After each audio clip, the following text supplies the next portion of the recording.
আজ আমি চলে এসেছি বোলপুরের খুব কাছেই শান্তিনিকেতন মেডিকেল কলেজ অ্যান্ড হসপিটালে।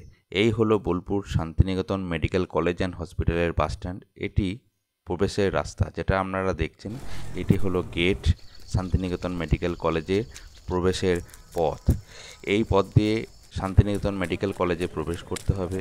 এটি হলো ইমার্জেন্সি বিল্ডিং বা অ্যাডমিশন সংক্রান্ত সমস্ত কাজ এই বিল্ডিংয়েই হয়ে থাকে।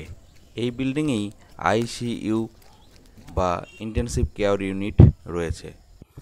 এই শান্তিনিকেতন মেডিকেল কলেজটি খুবই পরিষ্কার পরিচ্ছন্ন এবং সুন্দরভাবে সাজানো, বিশাল এলাকা নিয়ে গঠিত। ফুটবল মাঠ থেকে শুরু করে staff canteen, pharmacy, blood bank সব কিছুই এর মধ্যে রয়েছে। এই হলো ফার্মাসি বিল্ডিং এবং আই বিল্ডিং, অর্থাৎ চোখ সংক্রান্ত বিভিন্ন বিষয় এখানে চিকিৎসা করা হয়। সামনে আগিয়ে গেলে দেখা যাবে যে একটি লাল বিল্ডিং রয়েছে, ডান দিকে একটি লাল রঙের ঘর। এই ঘরটিতেই আপনাদেরকে টিকিট কাটতে হবে ডাক্তার দেখানোর জন্য। সাইডে এখানে কোন ডেটে কোন ডক্টর বসবেন সেগুলোও এখানে লেখা রয়েছে। এছাড়াও সারা বছর ধরে স্পেশাল কিছু ক্লিনিক হয়। এই স্পেশাল ক্লিনিকে খুব বড় বড় স্বনামী ডাক্তাররা বসে থাকেন। রবি, মঙ্গল, বুধ, বৃহস্পতি, শনি এই দিনগুলোতে স্পেশাল ক্লিনিক হয়।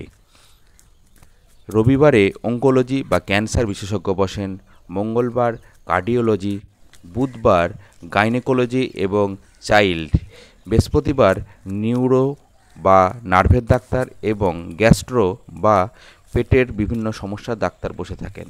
শনিবার ইউরো, কার্ডিও এবং গ্যাস্ট্রো 3 রকম বিভাগই স্পেশাল ক্লিনিক চলে।